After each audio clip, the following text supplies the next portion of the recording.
We're just days away from reaching 1,000 subscribers. If we hit this goal in the next 15 days, we'll be able to keep the channel running and continue bringing you these stories. Your subscription makes all the difference. It's quick and helps us enormously. Love Rediscovered. Chapter 1. The Separation.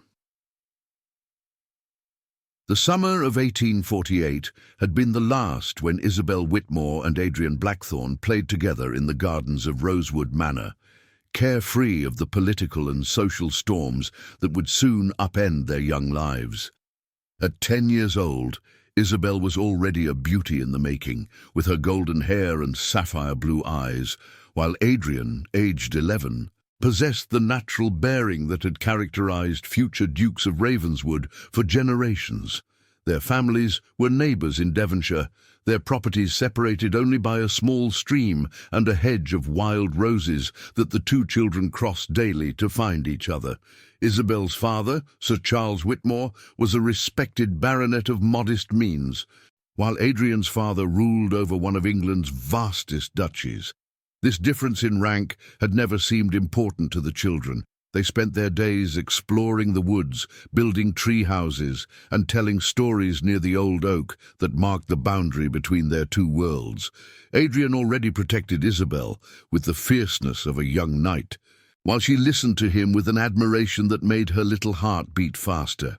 "When we're grown up," Adrian had said that last summer day, "I'll marry you, Isabel. You'll be my Duchess, and we'll never be separated again."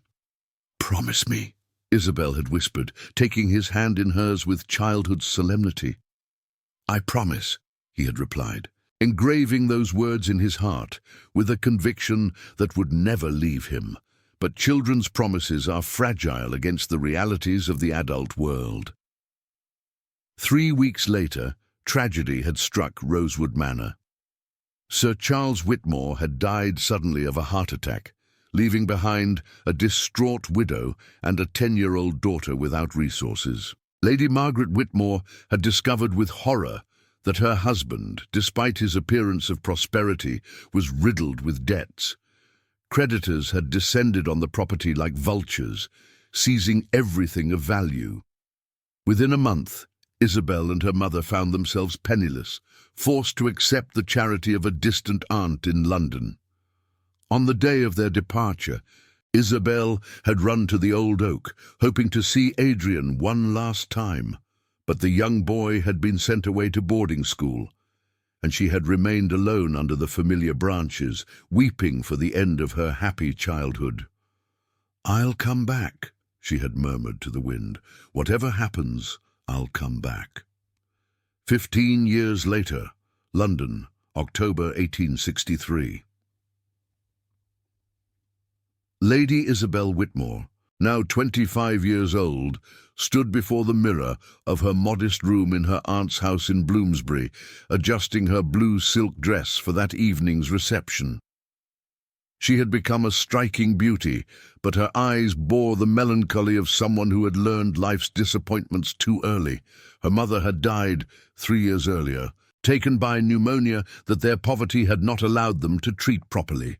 Since then, Isabel had lived under the increasingly oppressive roof of her Aunt Prudence, a sharp-tongued woman who never ceased reminding her that she was a financial burden. "Isabel!" called her aunt's strident voice from downstairs. "Lord Pemberton has arrived. Don't keep him waiting." Isabel closed her eyes, gathering her courage. Lord Pemberton was a 50-year-old man, widowed and wealthy, who had proposed 3 months earlier. He wasn't the man she would have chosen. He was cold, calculating, and looked at her like property he was considering acquiring.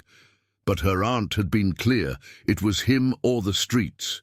"An excellent match," Aunt Prudence had declared. "You cannot hope for better at your age and with your lack of dowry. Lord Pemberton offers you security and respectability. Don't be foolish enough to refuse out of stupid romanticism." Isabel descended the narrow staircase, her gloved hand sliding along the worn banister. In the small dark parlour, Lord Pemberton waited, his corpulent figure strapped into a black suit that accentuated his unhealthy pallor. His pig-like eyes appraised her with possessive satisfaction that made her shiver. "My dear Isabel," he said, kissing her hand with moist lips, "you look ravishing tonight. That colour suits you perfectly."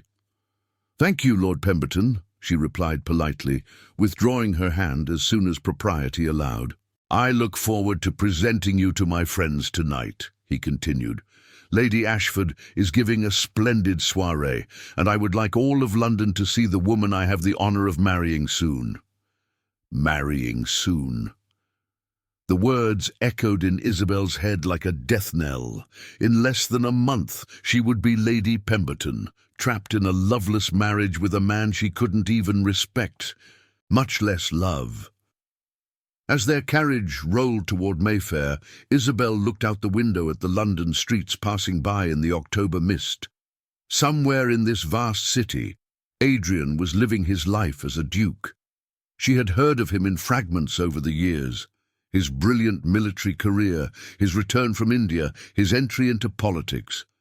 He must have forgotten her long ago, that little girl who had shared his childhood games. "I must tell you," Lord Pemberton suddenly declared, pulling Isabel from her thoughts, "that I expect my wife to be a model of virtue and obedience. My previous wives perfectly understood their duties. I hope you will know how to follow their example." His previous wives. Isabel knew he had had two. Both died in childbirth. Rumour said they had lived in terror of his violent temperament, but no one spoke of it openly. "Of course," she murmured, feeling the trap of her destiny closing around her. The carriage stopped before Lady Ashford's brilliantly lit mansion, and Lord Pemberton helped Isabel down with a theatrical gallantry that didn't disguise his true nature. As they climbed the marble steps toward the entrance, Isabel said a silent prayer for the strength to play her role as a smiling fiancée once more.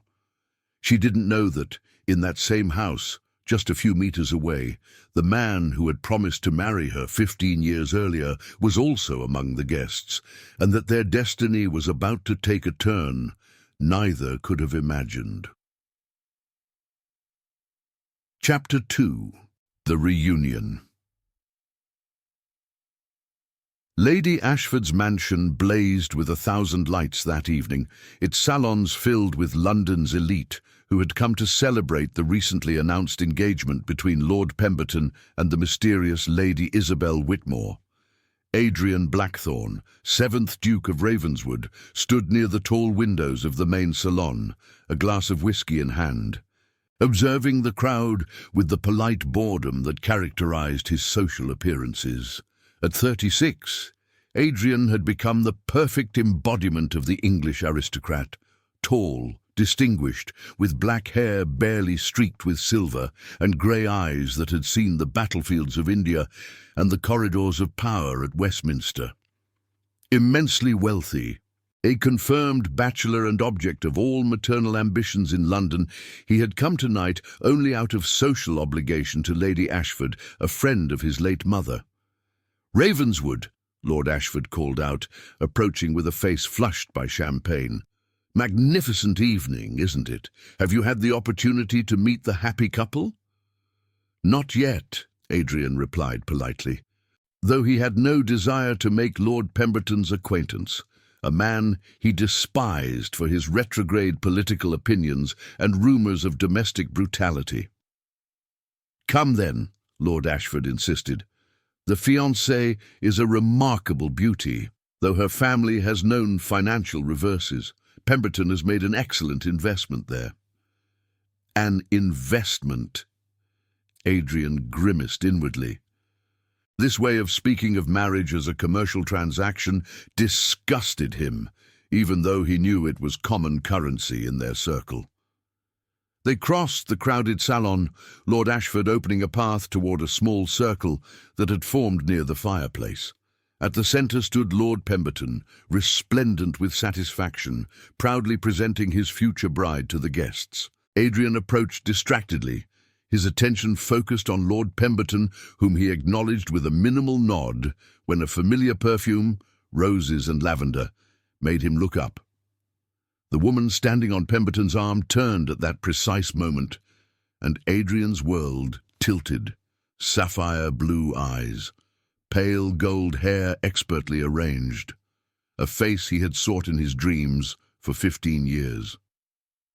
"Isabel," he murmured, so low that only he heard it. She had seen him too.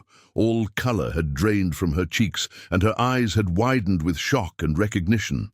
For a suspended moment, they looked at each other over the heads of the other guests, time abolished, becoming again the children who had made promises under an old oak tree. "Ravenswood!" Lord Pemberton boomed, unconscious of the drama unfolding before him. "Allow me to present my fiancée, Lady Isabel Whitmore. My dear, this is the Duke of Ravenswood." Isabel curtsied perfectly, but Adrian saw her hands tremble slightly. "Your Grace," she said in a voice she strove to keep steady. "Lady Isabel," Adrian replied with a bow, struggling to maintain his own composure. "It is a pleasure to make your acquaintance." Propriety obliged them to exchange pleasantries, but their eyes spoke to each other in silence. Adrian saw the suffering in Isabel's gaze, the resignation of a woman trapped. She saw in his the recognition, the silent question, and something else she dared not interpret. "Lady Isabel and I are marrying in 3 weeks," Lord Pemberton announced with a possessiveness that bristled Adrian. "An intimate ceremony, of course, given my fiancée's family circumstances." Adrian gritted his teeth. The family circumstances. An elegant way of reminding everyone that Isabel was marrying above her means and should be grateful for it. "My congratulations," he managed to articulate, though the words burned his throat. The conversation continued around them, but Adrian heard nothing more. He saw only Isabel, her beauty intact but marked by years of hardship he had not shared.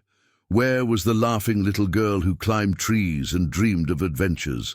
What had she become during those 15 years of separation? A servant announced that supper was served, and the crowd moved toward the dining room. Adrian watched Lord Pemberton offer his arm to Isabel with theatrical gallantry, and something wild awakened in him when he saw the way she accepted this contact with barely concealed repugnance. He had to speak to her, alone. He had to know how she had come to this extremity, and perhaps he could still do something. His chance came an hour later, when Lord Pemberton launched into a passionate political conversation with several other men near the library. Adrian saw Isabel slip away discreetly toward the terrace, probably seeking some fresh air and solitude. He followed her, his heart beating as if he were 11 again. The terrace was deserted, bathed in October moonlight. Isabel stood near the balustrade, looking at the dark gardens, her shoulders slightly slumped now that she thought she was alone. "Isabel," he said softly. She turned, and in the silvery light he saw that she was crying. "Adrian," she whispered, and his name on her lips erased 15 years of silence. "My God, Adrian, it's really you." They looked at each other, separated by a few meters that seemed unbridgeable. So much to say, so much lost time, so much suffering in the eyes of the one he had loved first. "Why?" he finally asked, his voice hoarse with emotion. "Why him?" Isabel closed her eyes, and tears flowed more freely. "Because I have no choice," she murmured. "Because it's him, or complete destitution. Because I learned that children's promises don't survive the realities of the world." Adrian felt something break inside him. His little princess, forced to marry a man she despised out of pure economic necessity, and he, with all his wealth and power, had arrived too late to save her. Or perhaps not. Chapter 3. The Revelation. "Do you remember," Adrian said, slowly approaching, "the old oak by the stream?" Isabel nodded, unable to speak. "Do you remember the promise I made you?" "Adrian, no," she murmured. "That was so long ago. We were children." "I was 11, he interrupted, now close enough to see the tear tracks on her cheeks. old enough to know what it meant to love someone more than one's own life, old enough to make a promise I intend to keep. You don't understand, Isabel said, shaking her head. My situation, my family's debts. I have nothing to offer you but a name tainted with scandal and a non-existent dowry. Lord Pemberton agrees to marry me despite my inadequacies. Your inadequacies. Adrian nearly burst into bitter laughter. Isabel, look at me. She raised her eyes to his, and in that blue gaze he had sought in every feminine face for 15 years. He saw the woman she had become, strong despite trials, noble despite poverty, beautiful beyond words. Do you know what I've done all these years? He asked. I searched. In every London salon, at every reception, in every theatre. I searched for a woman who could make me forget the golden-haired little girl who had stolen my child's heart. Adrian, do you know why I never married? Why all the mothers in London despair of seeing me choose a wife? He took her hands in his, feeling their coldness despite the silk gloves. Because none of them was you. Because you are the only woman I have ever loved, and I will love you until my last breath. Isabel closed her eyes, pain twisting her features. It's too late. The bans are published. The invitations sent. I cannot. You can, Adrian said with fierce determination. You can still choose, Isabel. You can choose love over security, happiness over resignation. And what would become of me? A woman who breaks her engagement 3 weeks before her wedding. My reputation would be ruined. My aunt would throw me out. I would have nothing, Adrian, nothing. You would have me, he said simply. You would have my name, my fortune, my protection. You would have Ravenswood Castle and all my estates. You would have the place that has always waited for you at my side. Isabel opened her eyes, and Adrian saw hope battling resignation in her gaze. You're asking me to marry you? After 15 years of separation, after everything that has happened?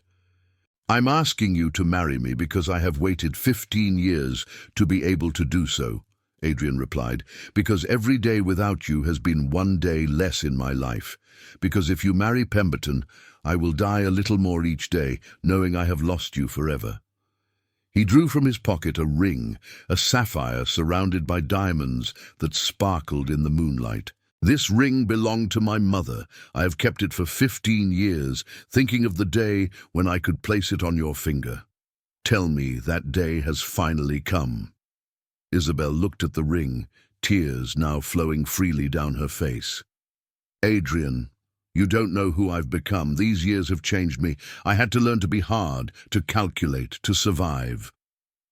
You are Isabel, he said, taking her face in his hands. The woman I have loved since I was old enough to understand what love is. I care nothing for what life has made you endure. You remain the half of my soul. At that moment, Lord Pemberton's voice echoed from the terrace. Isabel, where are you, my dear? Adrian and Isabel froze, Pemberton's footsteps approaching. In a few seconds, he would find them together, and scandal would be inevitable. Choose, Adrian whispered urgently. Now, choose the life you want to live. Isabel looked at him, and in her eyes, Adrian saw the decision being made. With courage that reminded him of the brave little girl she had been, she extended her left hand. Put it on me, she murmured. Put your ring on me and take me away from here. Adrian slipped the ring onto her finger with trembling hands of emotion. It fit perfectly, as if it had always been destined to be there. Isabel. Pemberton's voice was closer now. The library window, Adrian whispered. My carriage waits in the adjacent street. Trust me. I have always trusted you, Isabel replied. Hand in hand, they slipped into the shadows, leaving behind a world of conventions and obligations to choose the love that had survived 15 years of separation. When Lord Pemberton emerged onto the terrace, he found only a forgotten silk glove on the balustrade and the echo of joyful laughter fading into the London night. Chapter 4. The New Beginning. Dawn was breaking over Gretna Green when Adrian and Isabel exchanged their vows in the small chapel that had seen so many forbidden loves consecrated before God. They had travelled all night, stopping only to change horses, talking constantly to fill 15 years of silence. Isabel had recounted her years of poverty, her mother's death, her aunt's tyranny. Adrian had spoken of his military campaigns in India, his solitude in his vast mansions, the way his heart had closed to every other woman after losing her. "I tried to forget you," he had confessed as their carriage crossed the sleeping countryside. "I courted heiresses, I frequented celebrated beauties, but none made me feel what I felt when you laughed, when you took my child's hand in yours. I tried too," Isabel had murmured, nestled against his shoulder, "but every man I met was measured against the boy who had promised to marry me. None came close." Now, in the golden light of morning, they were finally husband and wife. The Scottish pastor, accustomed to romantic elopements, had united them with a warm blessing, witness to the obvious love that radiated between them. "I now pronounce you husband and wife," he had declared with a smile. "You may kiss your bride, your grace." When Adrian took Isabel in his arms and placed his lips on hers, it was as if 15 years of waiting were erased in an instant.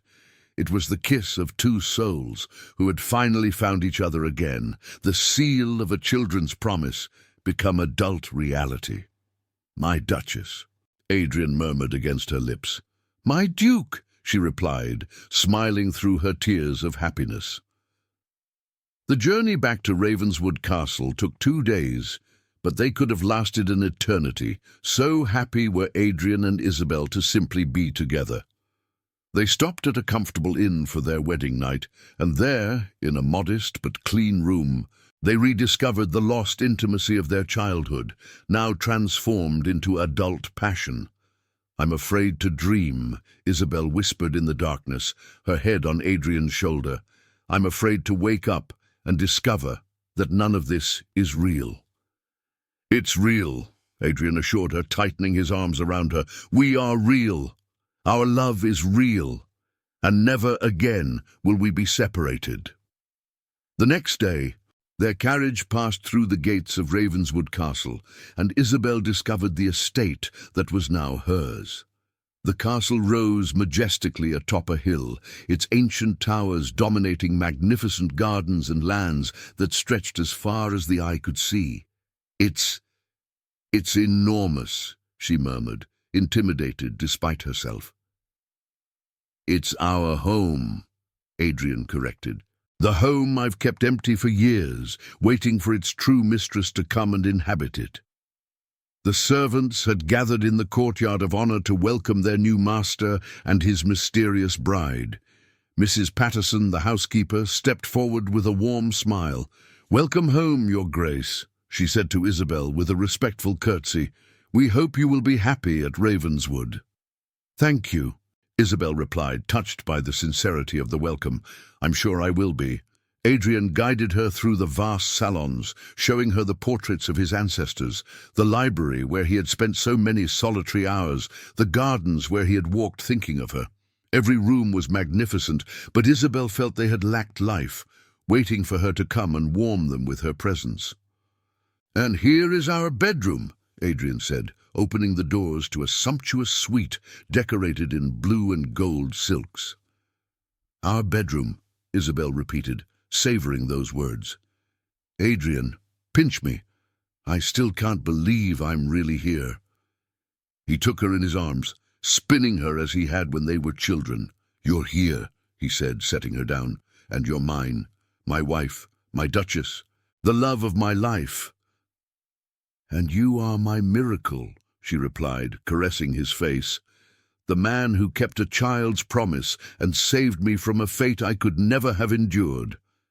They spent the following days rediscovering their estates and planning their future.